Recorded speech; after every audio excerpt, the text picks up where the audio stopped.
Bueno, bonjour tout le monde.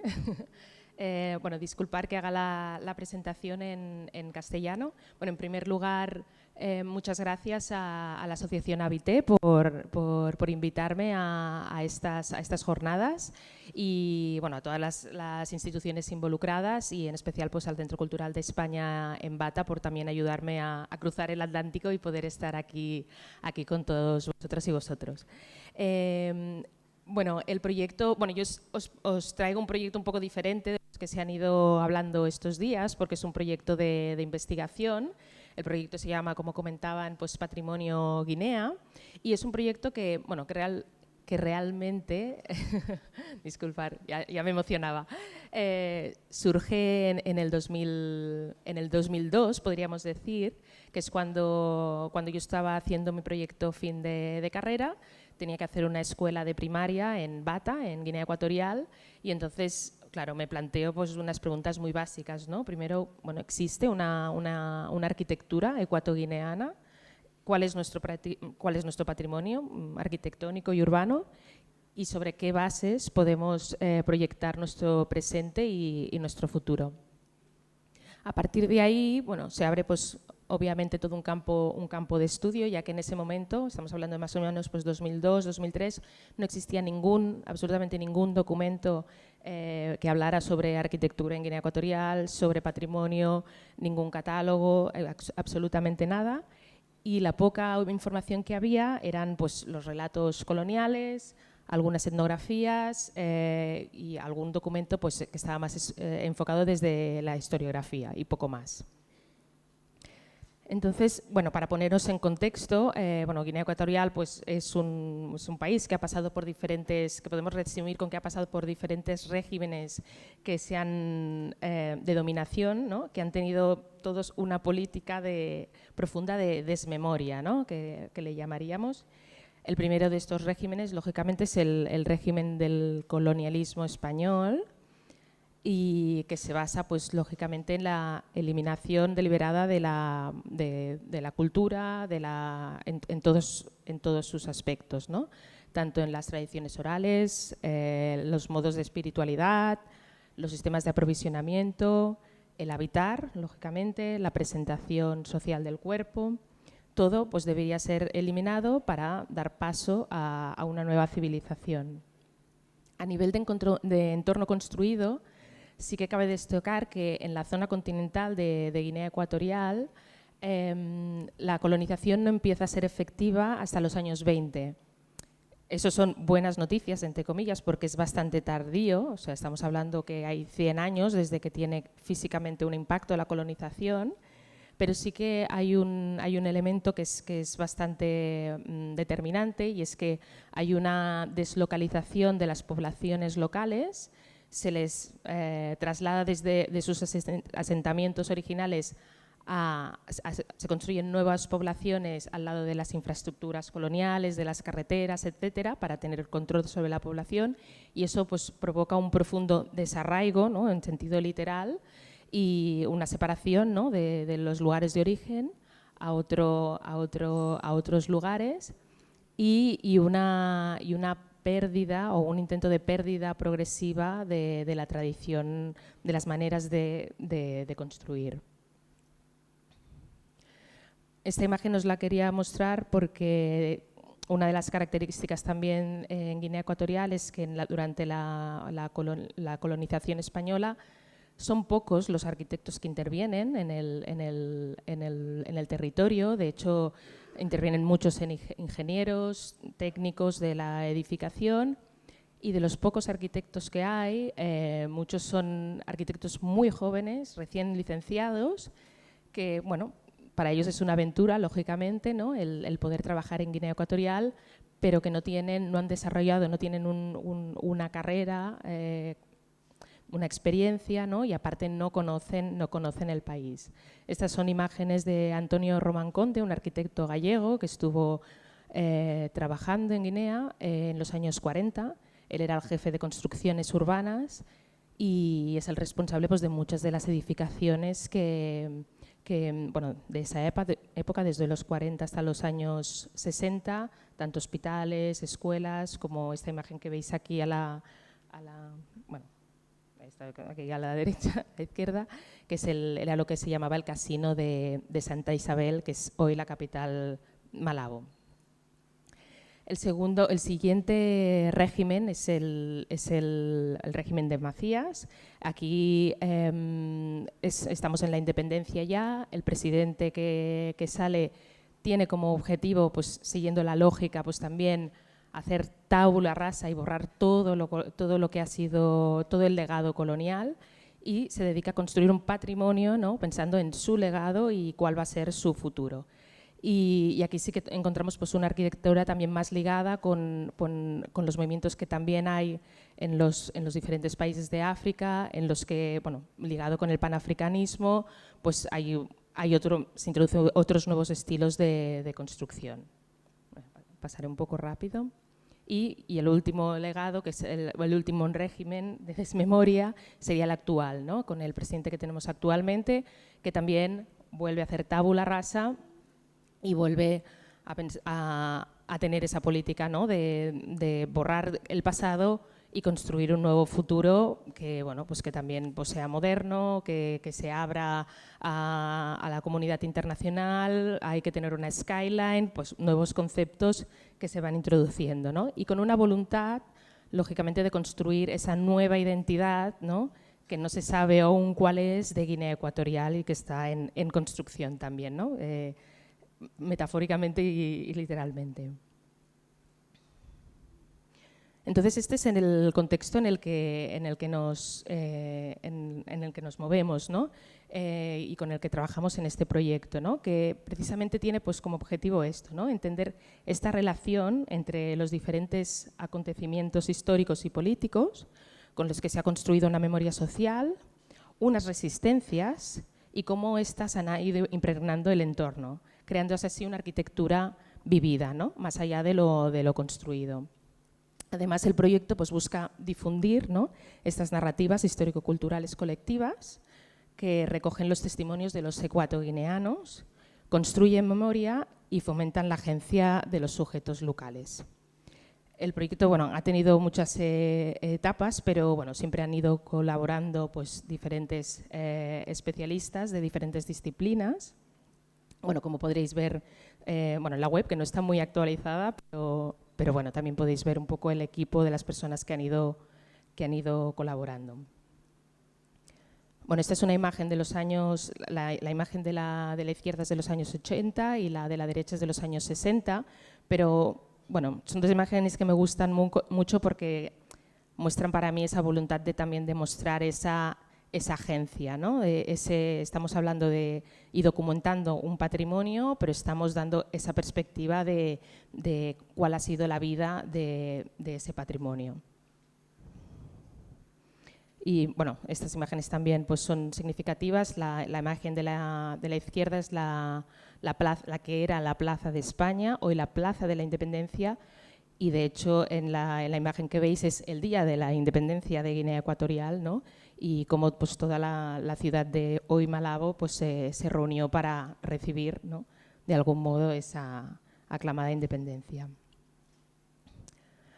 Trabajamos con diferentes, con fuentes diversas, lógicamente pues, con bibliografía, archivos militares, archivos de la administración. Hay un problema de dispersión de la información, hay un problema también de acceso a la información porque, por ejemplo, el Archivo General de la Administración está en Madrid y hay que desplazarse físicamente a Madrid para consultarlo, ni siquiera se pueden consultar los catálogos online, lo cual es un problema.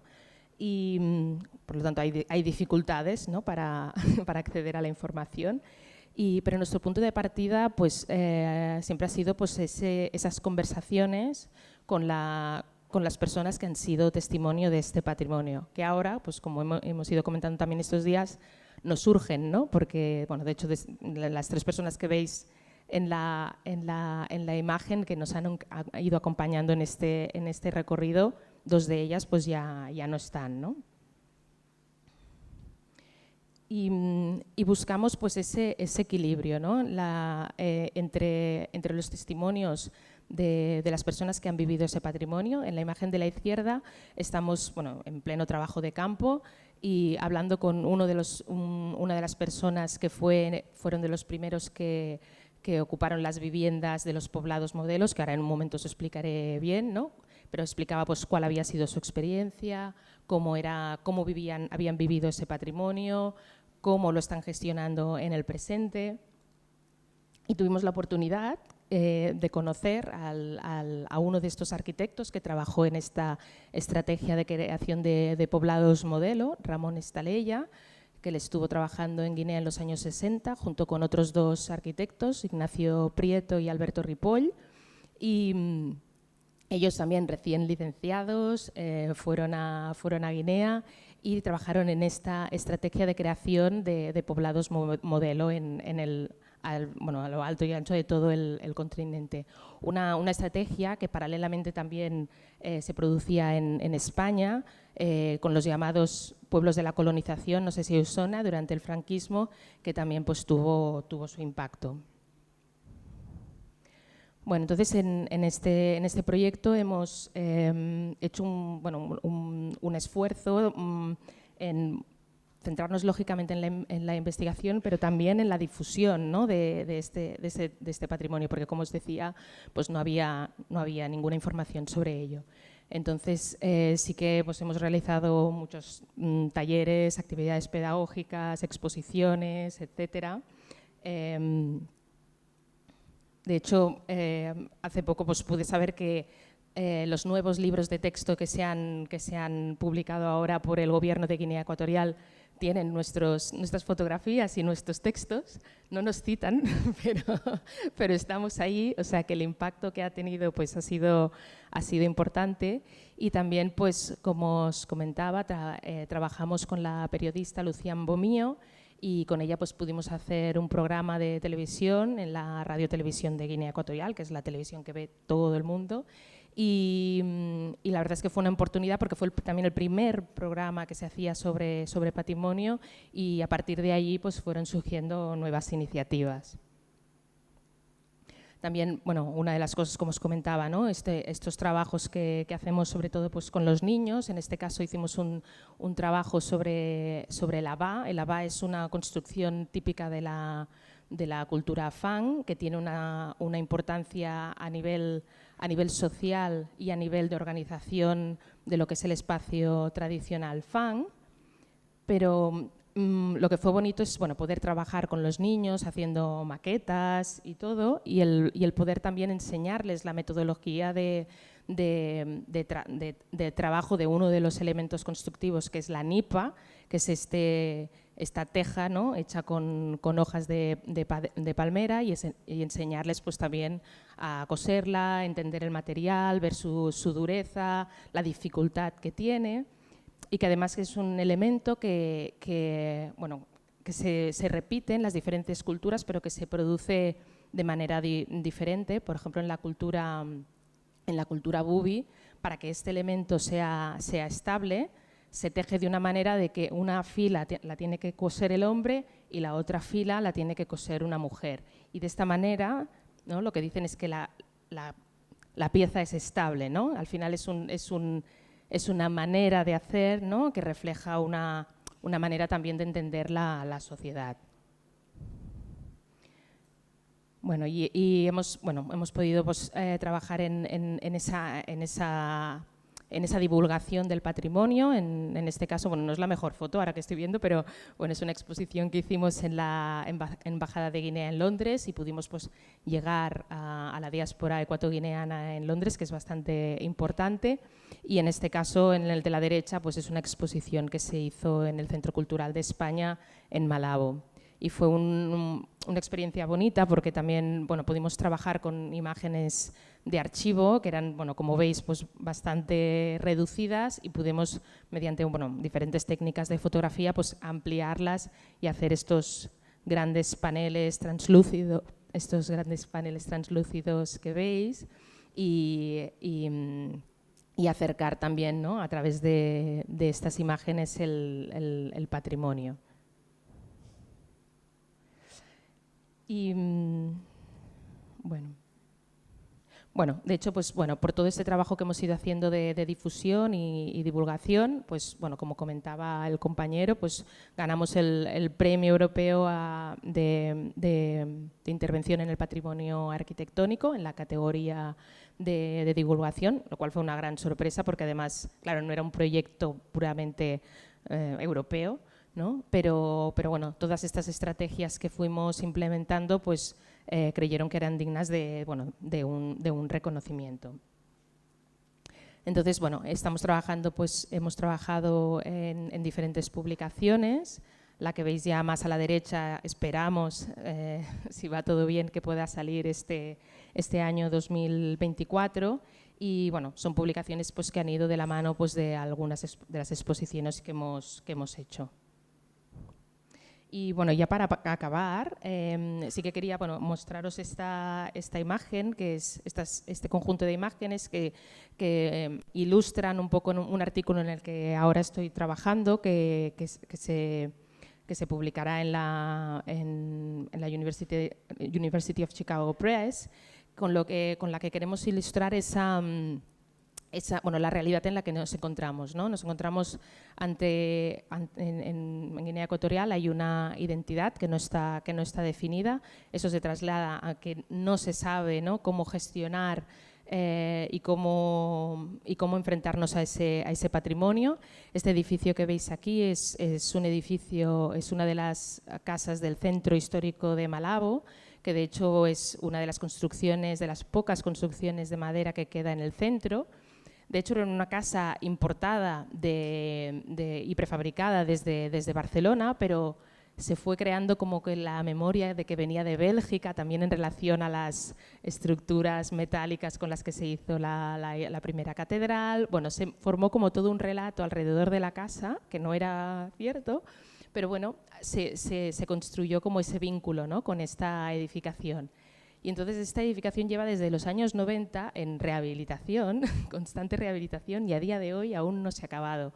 De hecho, en varias ocasiones hemos podido ayudar a documentar, a hacerles propuestas para qué nuevos usos podía tener, pero siempre hay, claro, diferentes agentes, ¿no? Por un lado, pues la cooperación española que tiene su visión, ¿no? UNESCO, por otro lado, también va a hacer un informe. El gobierno de Guinea y esa como lucha, ¿no?, que se ve reflejada en este edificio es también el reflejo de lo que está sucediendo en el patrimonio en general, ¿no? Que hay, bueno, pues se van destruyendo edificios, se intenta preservar, ¿no?, algunos de ellos mediante algunas acciones, pero bueno, es el reflejo de la realidad que vivimos y es, bueno, también es lo que nos constata, ¿no?, la importancia del trabajo, ¿no?, que hemos ido haciendo, porque ahora pues también a partir de que hicimos pues ese programa un programa en la televisión, ¿no?, sobre la Casa Verde, ya todo el mundo la reconoce, la nombra, la explica y bueno, es de agrado, ¿no? Y bueno, y ya para acabar, pues esto, ¿no? También nos quería mostrar solo algunas imágenes estas son imágenes de estos poblados modelo que se construyeron en los años 60 por Ramón Estalella, Ignacio Prieto y Alberto Ripoll. Existe una relación, ¿no?, incómoda con ese patrimonio, pero lo que vemos es que al final del día es el espacio que ocupan estas personas, es el espacio que habitan y hay una capacidad, ¿no?, que se constata de seguir transformando estos espacios y adaptándolos a las necesidades actuales, ¿no?, con lo cual acaban siendo un legado, acaban atesorando y guardando una memoria y es precisamente ese vínculo el que queremos preservar con el proyecto. Y bueno, seguimos en ese camino y esperamos pues eso, ¿no?, en 2024 pues estamos trabajando ahora en una publicación sobre la ciudad de Bata en colaboración con el Centro Cultural de España en Bata y esperamos pues lógicamente que del mismo modo que el impacto que ha tenido el trabajo que hemos podido hacer en Bioko y en Malabo, pues que ese impacto pues también se pueda trasladar a la ciudad de Bata. Y bueno, hasta aquí creo que estoy bien de tiempo, ¿no? ¿Sí? Ya está, gracias.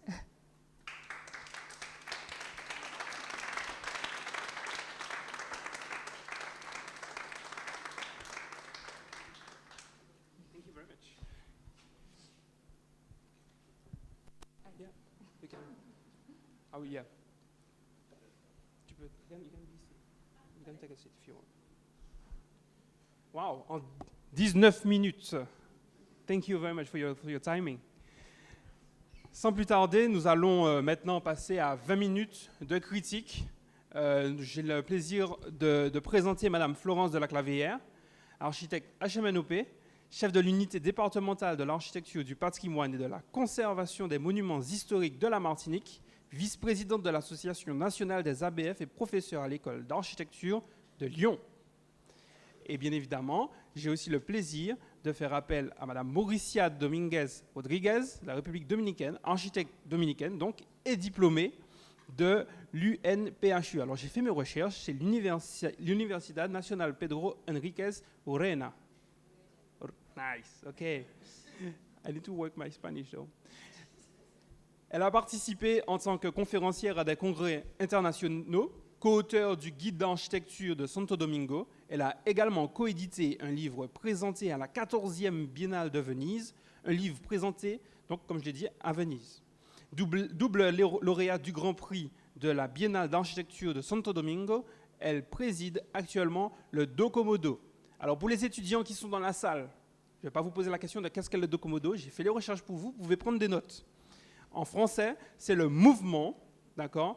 Je le prends en français, c'est le groupe de travail pour la documentation et la conservation des bâtiments du mouvement moderne et de leurs sites, ainsi que de leurs ensembles urbains. Faites attention, ce sera au prochain contrôle. Je rigole, c'est pas vrai. Mais ce n'est pas fini. Elle est aussi impliquée dans le programme doctoral en histoire des Caraïbes. Bref, vous avez compris, on a deux belles critiques qui vont du coup nous donner leurs avis par rapport au travail ici présenté. Merci beaucoup.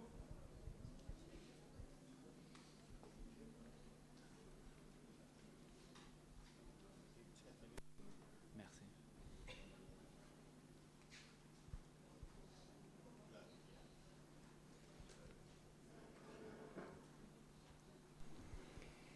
Bonjour à toutes. Je vais appeler en espagnol, excusez-moi, mais mon français ce n'est pas très bien pour que je parle a vous. Bueno, bienvenidos, gracias por estar aquí de nuevo y un gran placer poder hacer la crítica al trabajo de Laida que ha presentado en este momento. Hoy cambiamos, digamos, los textos. Salud. A hablar del patrimonio y es algo importante porque para nosotros como Caribe el patrimonio también es una herencia importante que hay que preservar. Laida ha presentado una valoración de un patrimonio en Guinea Ecuatorial a través de una metodología que ella ha implementado para esa difusión, entendiendo que el patrimonio histórico es un elemento que nos enlaza con la identidad de los pueblos. Sin una identificación de lo que se valora como patrimonio, se hace muy difícil reconocernos nosotros mismos en términos de nuestra arquitectura, de nuestras tradiciones, de lo que nos rodea.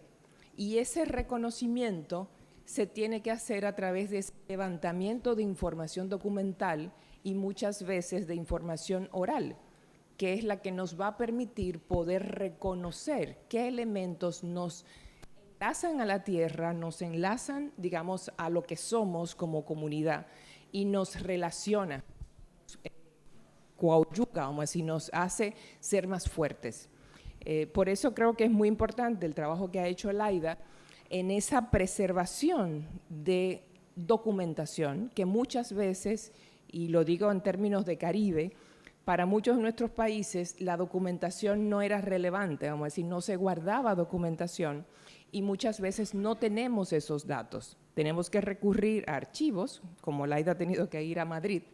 Nosotros también en Santo Domingo, donde vengo, tenemos que recurrir a Sevilla, a los archivos de Indias, porque no quedaba, ya sea por producto de los terremotos, de los ciclones, de los piratas, todo se perdía en términos de documentación, y es algo que, como región Caribe, llevándolo a lo que somos nosotros, quizás esa idea de la memoria no es tan importante porque los ciclones se lo llevan todo.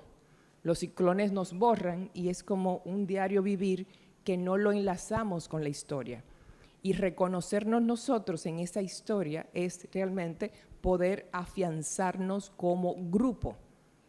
Yo siempre he defendido que la región Caribe somos un grupo, aunque hablemos inglés, aunque hablemos francés, holandés o patuá, cualquiera de ellos. Pero somos una región que nos reconocemos nosotros mismos. Entonces, es parte de esas raíces que hay que identificar. Laida ha planteado esa investigación desde el levantamiento oral con las personas que todavía viven, que están ahí, que a veces hasta nosotros mismos se nos olvida preguntarle a los abuelos que nos cuenten su historia, porque quizás empezaríamos por ver de dónde venimos, quiénes son nuestros ancestros en la familia, preguntarle. Después que se van, nos quedamos con las dudas de decir, pero ¿de dónde venimos? ¿Quién era mi abuelo? ¿Quién era mi tatarabuelo? ¿Dónde estaban? ¿De dónde somos? Entonces, empecemos quizá por ahí, ese primer paso, y después vamos al barrio, vamos a la ciudad, vamos al país, y vamos sacando toda esa información que es la que nos mantiene y nos cohesiona como grupo delante de lo que hoy en día es una globalización, vamos a decir. Nos quiere vender como que el mundo es igual, y el mundo tiene sus características, tiene sus particularidades y tiene sus regiones. Laida ha hablado mucho de lo que es la desmemorización que ha habido en Guinea Ecuatorial. A los gobiernos muchas veces no les interesa buscar esas bases, esas raíces, porque les interesa dejar una sola huella, pero nos corresponde a nosotros como comunidad a mantenerlas vivas y mantenerlas en el presente. Es decir, no venimos de la nada, venimos de una tradición. Y aunque Laida no llegó a ampliar, porque es una investigación profunda, es larga, ella no habló más de la parte, a menos que, bueno, presentó una técnica tradicional de construcción con la hoja de palma, pero eso es parte de la raíz que está primero que la colonización. Entonces, esas bases son importantes, y ayer en la charla de Gustavo Torres también hablaba de esa antropología, de buscar cuáles son nuestras tradiciones, cómo todavía permanecen y cómo las reconocemos dentro de la ciudad, dentro de la arquitectura y de todo lo que es nuestro comportamiento. Hay una imagen que la tenías en la presentación, creo que no la vi ahora, que es la casa de tablilla de madera con barro, que es una pieza que yo la reconozco particularmente hasta con la arquitectura que se hace en Santo Domingo. Como decir, hay relaciones, y todavía África y América, o África y Caribe, tienen lazos en términos de construcción, de materiales, de formas de habitar, que todavía están latentes, y nos corresponde identificarlas y resaltarlas, porque no podemos mantener esos lazos de nuevo. Pero más que nada, creo que el trabajo de Laida está en la difusión. Si nosotros no hacemos la investigación, o la hacemos y no la difundimos, no estamos en nada. El patrimonio solamente se protege o se mantiene si lo difundimos, si se lo hacemos ver. Y creo que parte de las metodologías que utilizó Laida en términos de hablar con los niños, de ir a la televisión, de hacer dibujos, es parte de esos procesos para que nos reconozcamos nosotros mismos.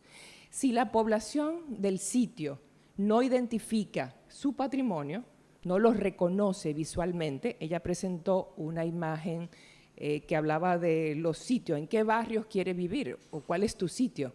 Pero esa misma metodología se puede llevar a dibujo en las escuelas.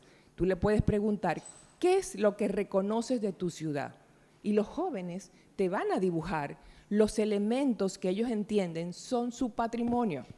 Y ahí es parte de lo que podemos ir reconociendo, cómo la ciudad se reconoce a sí misma, los ciudadanos, de lo que es el patrimonio, el dibujo, los sitios importantes, qué es lo que vemos. Particularmente, yo conozco mucho Fort-de-France, he trabajado con parte de ese patrimonio, pero creo que los mismos martiniqueños son los que tienen que reconocerlo.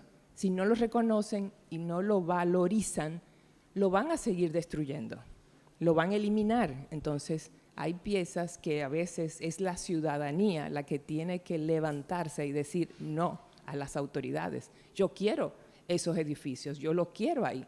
Son parte de mi tradición, son parte de mi historia y es la que queremos tener para que no haya esa, digamos, desmemorización que muchas veces la arquitectura y el urbanismo no les interesa.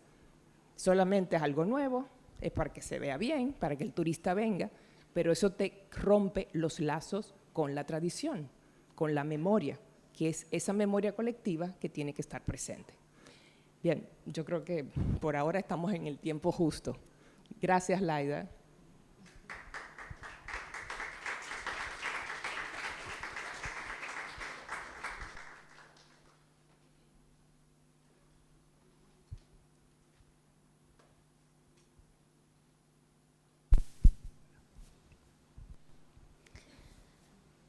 Merci. Dans la continuité, je souhaitais tout d'abord remercier Laïda pour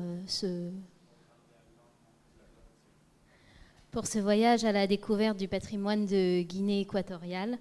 C'était un patrimoine que je ne connaissais pas du tout personnellement et à travers les recherches que j'ai faites pour cette présentation, donc, ça m'a permis de découvrir toute la richesse d'un patrimoine à la fois vernaculaire mais à la fois une architecture moderniste. Et on peut facilement établir un parallèle à travers ce panel éclectique avec le patrimoine qu'on retrouve ici aussi en Martinique. J'ai été particulièrement aussi sensible au contexte de la Guinée équatoriale où c'est un pays qui est actuellement dans un risque de croissance exponentielle avec un contexte économique de mutation rapide. Et donc du coup des questions d'aménagement du territoire qui se posent avec un risque justement de perdre ce patrimoine bâti s'il n'y a pas cette prise de conscience et cette identification, puisque je pense que vous êtes à un moment clé aussi où c'est très important de faire le travail que tu entreprends aujourd'hui pour justement identifier ce qui fait patrimoine, ce qui fait culture, ce qui fait histoire dans votre pays, pour justement garantir sa préservation et pouvoir s'appuyer dessus pour justement préserver cet héritage matériel dans la période de transition à laquelle vous faites face. J'ai trouvé aussi particulièrement intéressant la façon dont cette présentation du patrimoine de Guinée équatoriale est vraiment présentée à travers le prisme de l'expression d'une culture qu'on comprend qui a des inspirations multiples, une histoire qui est assez complexe, difficile.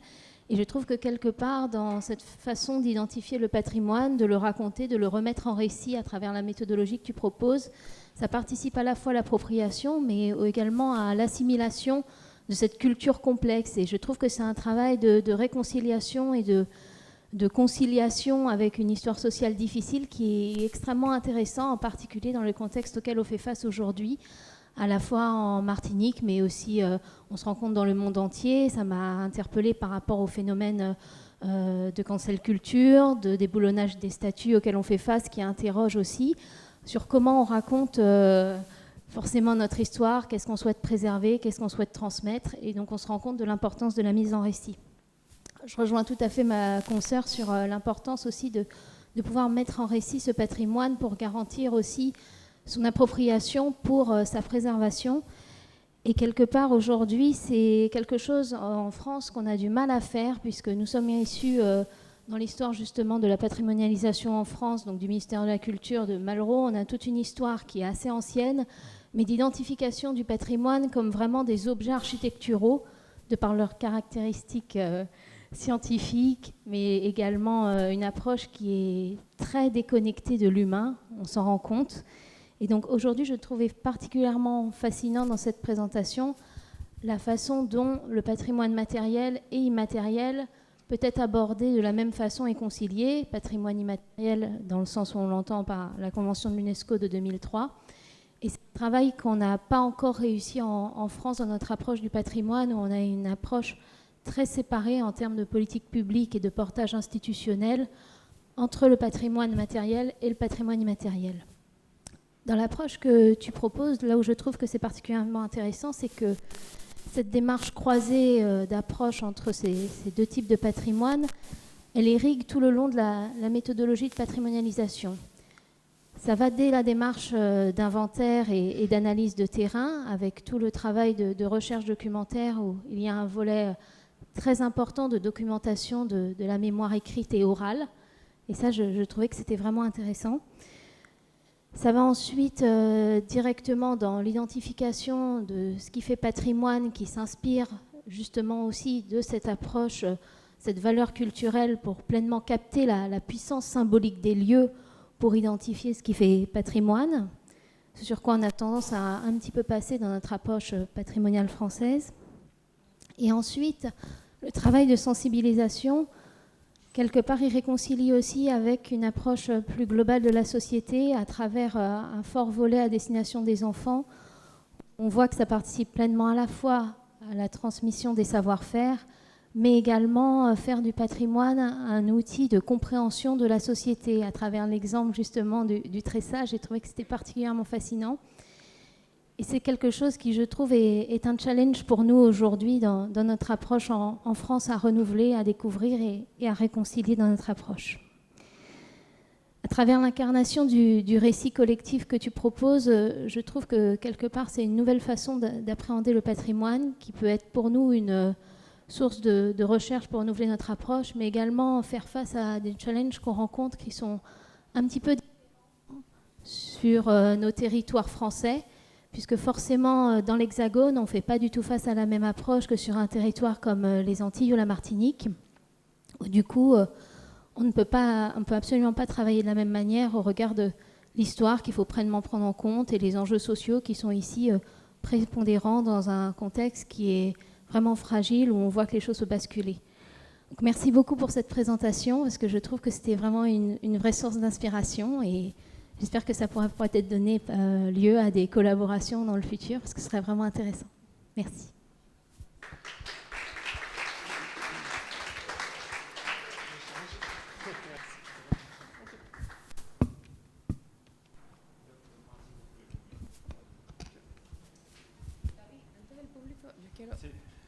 Merci beaucoup. ¿Vous m'entendez bien? Oui, allez-y. Sí, una acotación adicional a lo que ha dicho la colega, y es que muchas veces, y por ejemplo en el caso de acá de Martinica, Francia tiene unos estándares y una catalogación de lo que es el patrimonio francés, que es antiquísimo, 2000 años, 3000 años.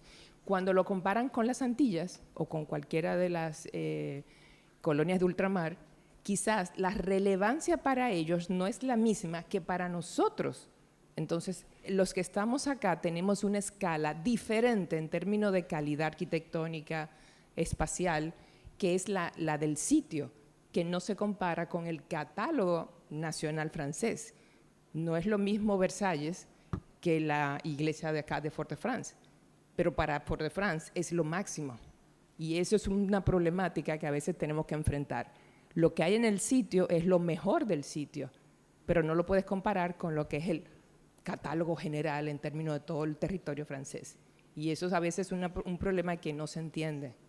Entonces, por eso los locales son los que tienen que defender que lo suyo tiene valor, aunque la categoría o las escalas sean diferentes a las nacionales. Pero bien, gracias. Nous sommes bons, nous sommes dans le timing, donc ne vous inquiétez pas. Nous avons maintenant 15 minutes d'échange. Avez-vous des questions, avez-vous des sentiments, avez-vous des choses à exprimer par rapport à ce qui a été donné dans la première partie de cette journée? Levez la main, comme à l'école. Ah, on a une question. Je répète, nous avons 15 minutes pour cette partie. Bonjour, merci pour votre présentation et votre travail et merci aux critiques qui nous ont donné matière à réfléchir également. Alors, Leïda, ma question pour toi, c'est un travail qui s'annonce sur du très long terme, on va dire qu'on n'aura jamais fini de sensibiliser à nos identités parce qu'elles ont été niées pendant pendant des siècles et qu'aujourd'hui, refaire le chemin à l'envers est aussi long, je pense. Donc, sur les jeunes générations, est-ce qu'il y a des nouveaux programmes d'approche que vous essayez de mettre en place, en plus des ateliers? Et comment ça se passe? Est-ce que vous vous déplacez dans tout le pays ou voilà, vous touchez plus particulièrement les enfants qui sont déjà en ville et scolarisés en ville?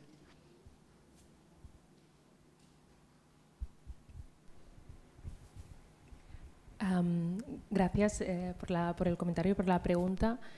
Bueno, claro, como dices, es un proyecto que se inicia hace años de largo recorrido. Ha tenido muchas etapas, etapas en las que yo estaba viviendo en Guinea Ecuatorial. Ahora mismo no estoy viviendo, aunque intento viajar a menudo en Guinea Ecuatorial.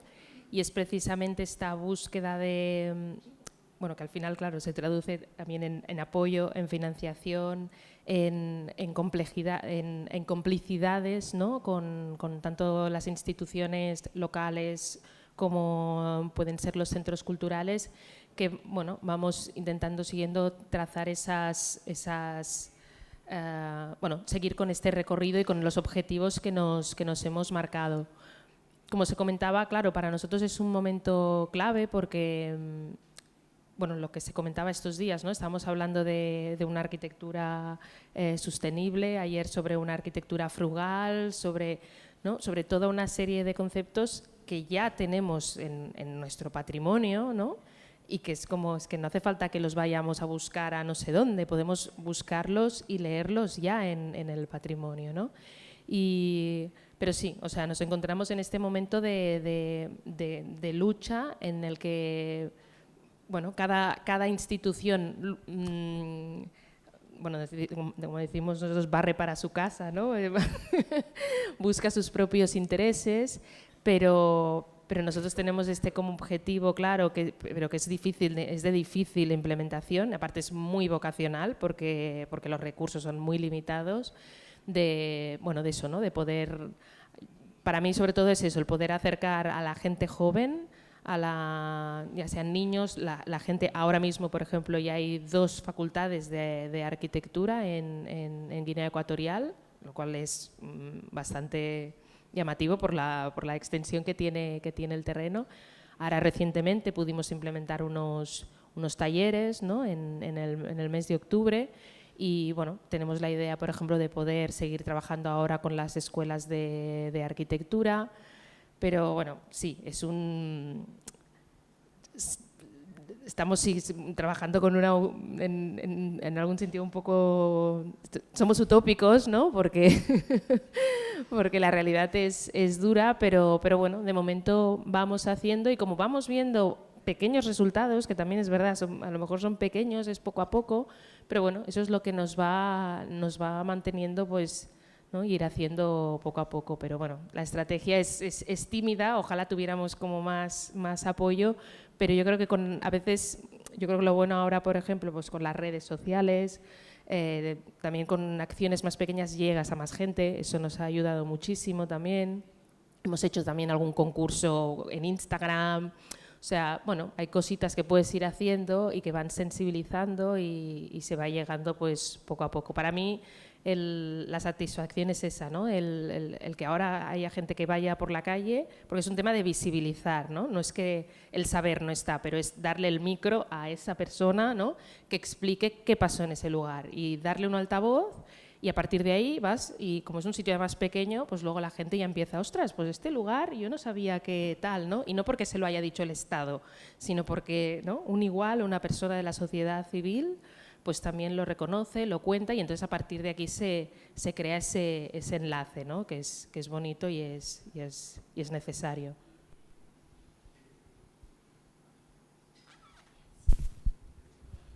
Oui, bonjour Laïda.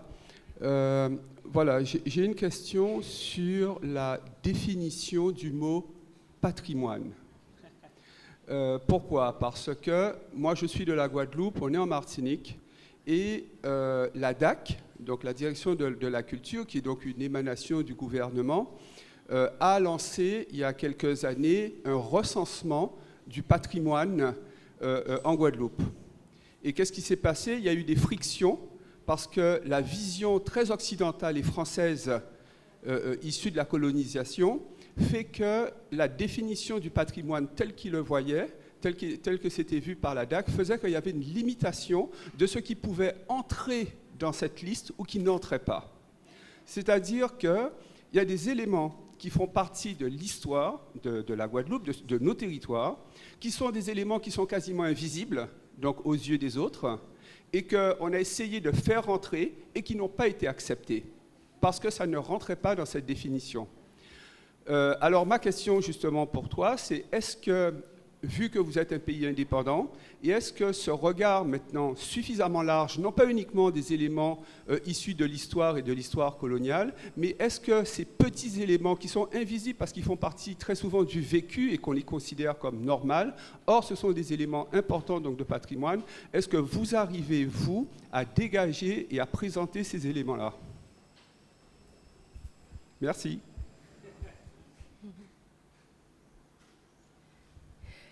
Sí, es que, claro, aquí también está el kit de la cuestión, ¿no? ¿Qué es patrimonio, ¿no?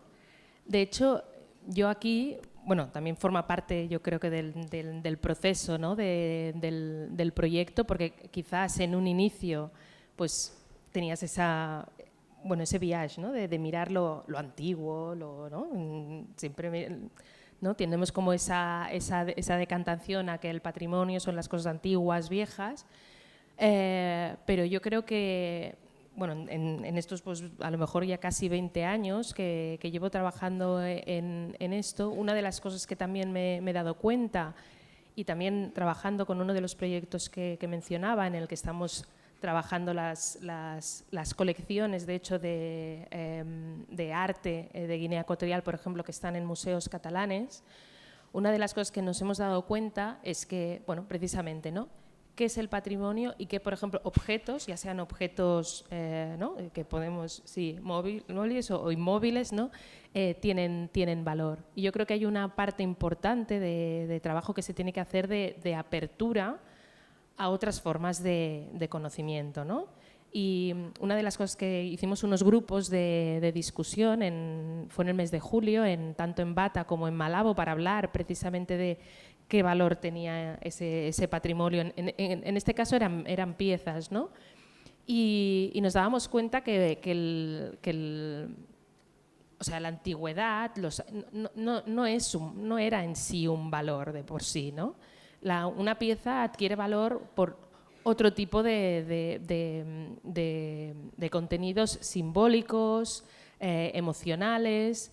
O sea, cuando hablábamos, por ejemplo, de piezas, hay, por ejemplo, unas piezas que se llaman bieris, que son las piezas con las que se hacen, bueno, diferentes ceremonias espirituales.